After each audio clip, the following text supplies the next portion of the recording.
नमस्कार विद्यार्थी मित्रांनो, मागील एका व्हिडिओमध्ये आपण डायरेक्ट सेकंड इयर बी फार्म अर्थात डिप्लोमा झाल्यानंतर बी फार्मला जे थेट दुसऱ्या वर्षात प्रवेश मिळतो, त्या प्रवेश प्रक्रियेबाबत माहिती घेतलेली होती. त्यामध्ये एक मुद्दा आपला डिस्कस करायचा राहिलेला होता, तो म्हणजे एक्झिट एक्झाम संदर्भात. आता ज्या विद्यार्थ्यांना एक्झिट एक्झाम लागू झालेली आहे, अशा विद्यार्थ्यांच्या मनामध्ये डाऊट आहे, की आम्ही जर डायरेक्ट सेकंड इयर बी फार्मला ॲडमिशन घेतोय, तर ती एक्झिट एक्झाम आम्हाला द्यावी लागेल का? किंवा एक्झिट एक्झामचा आणि आमच्या बी फार्मच्या ॲडमिशनचा काही इफेक्ट आहे का?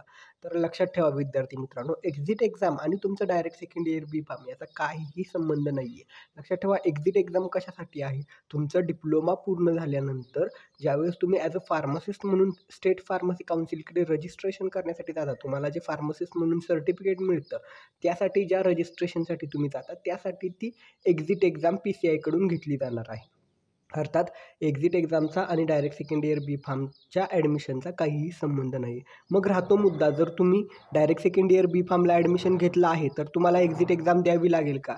तर हो मित्रांनो, तुम्ही तुमच्या डिप्लोमाच्या बेसिसवरती फर्स्ट रजिस्ट्रेशन जे फार्मासिस्ट म्हणून करता, ते जर तुम्ही करणार असाल, तर त्यावेळेस तुम्हाला ती एक्झिट एक्झाम ही द्यावीच लागेल.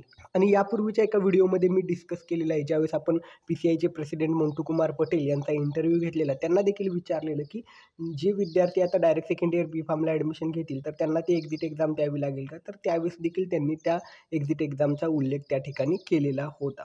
तर लक्षात ठेवा, तुम्हाला जर फार्मसिस्ट म्हणून रजिस्ट्रेशन करायचं आहे, तुमचा डिप्लोमा झाला आहे त्या बेसिसवरती, तर तुम्हाला एक्झिट एक्झाम देऊनच ॲज अ फार्मसिस्ट म्हणून रजिस्ट्रेशन करावं लागेल.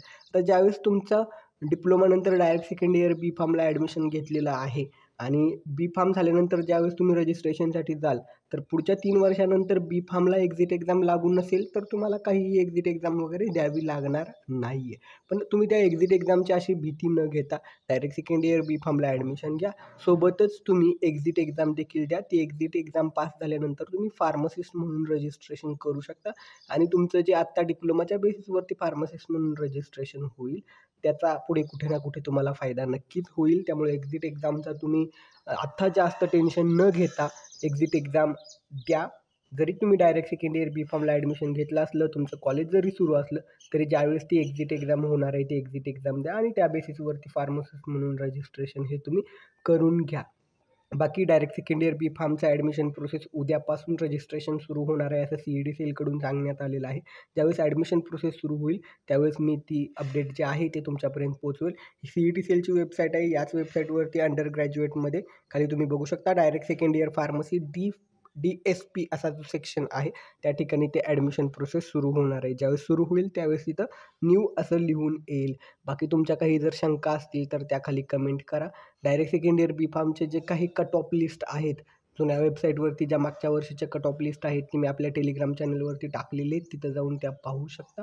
आणखीन काही तुमच्या शंका असतील, तर आपल्या या चॅनलवरतीच प्लेलिस्टमध्ये ऑनलाईन फार्मसी प्रवेश प्रक्रिया किंवा फार्मसीमधील कोर्स निवडताना अशा प्लेलिस्ट आहेत, तिथले व्हिडिओ बघा. अजूनही काही शंका राहत असतील, तर त्याखाली कमेंट करा. पुढच्या व्हिडिओमध्ये त्याची उत्तरं नक्कीच दिली जातील. माहिती आवडली असेल, व्हिडिओला लाईक करा. त्याशिवाय ज्यांना कोणाला डायरेक्ट सेकंड इयर बी फार्मला ॲडमिशन घ्यायचं आहे किंवा डिप्लोमा झालेले तुमचे कोणी विद्यार्थी असतील, त्यांच्यासह हा व्हिडिओ शेअर करायला विसरू नका आणि आपल्या चॅनलला सबस्क्राईब करायला विसरू नका. कारण आपल्याला लवकरात लवकर 1,00,000 सबस्क्रायबरचा जो टप्पा पार करायचा आहे, त्यासाठी तुम्हा सगळ्यांची सोबत अतिशय महत्त्वाचे आहे. व्हिडिओ शेवटपर्यंत पाहिलात त्याबद्दल खूप खूप धन्यवाद.